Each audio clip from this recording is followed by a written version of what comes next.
कबीर की पुकार, साध्वी ज्ञानानंद जी के विचार। दोस्तों, सुख का उपाय।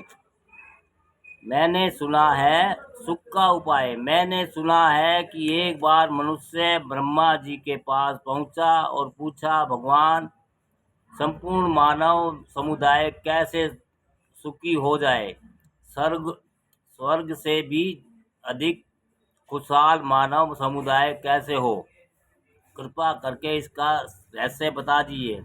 ब्रह्मा जी ने एक बड़ा और एक छोटा थैला देते हुए कहा, छोटे थैले में तो तुम्हारी अतिरिक्त अन्य लोगों की बुराई है और बड़े थैले में तुम्हारी अपनी बुराई है।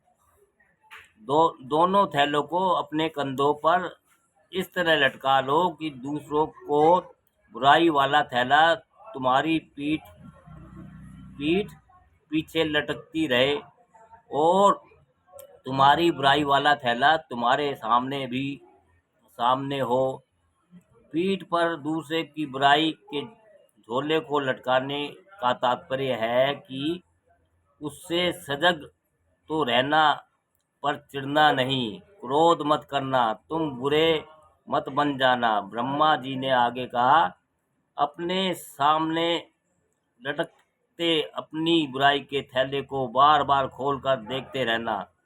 बस इस एक साधन से पृथ्वी में स्वर्ग से भी बढ़कर सुख भर जाएगा। मनुष्य ने कहा है कि बस इतनी सी बात है, इतना सरल साधन है, यह तो कोई भारी तपस्या नहीं है, यह तो बहुत सरल उपाय है, इसे तो सब के सब मनुष्य कर लेंगे। मनुष्य प्रसन्नता से फूल कर कूपा होता हुआ धरती पर आया, पर उसने एक गलती कर दी।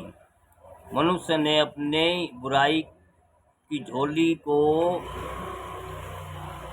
पीठ के पीछे रखा, उसे वह कभी नहीं देखता, और दूसरों की बुराई की झोली को सामने लटकाया, जिसे वह हमेशा देखता रहता है।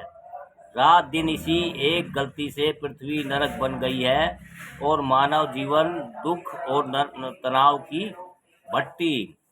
अगर दो मित्र जमा हो जाएं तो आपस में बात करने का सबसे प्रिय टॉपिक होगा, फला ऐसा करता है, फला वैसा करता है, या उसकी पत्नी क्या करती है, या उसके बेटे क्या करते हैं, या उसकी बहुएं क्या करती है, या उसकी सास क्या करती है, या उसकी देवरानी जेठानी क्या करती है, या सरकार क्या करती है। दूसरों की बुराई इतनी बुराई भी पहाड़ जैसी लगती है और अपनी पहाड़ इतनी बुराई राई इतनी भी नहीं लगती।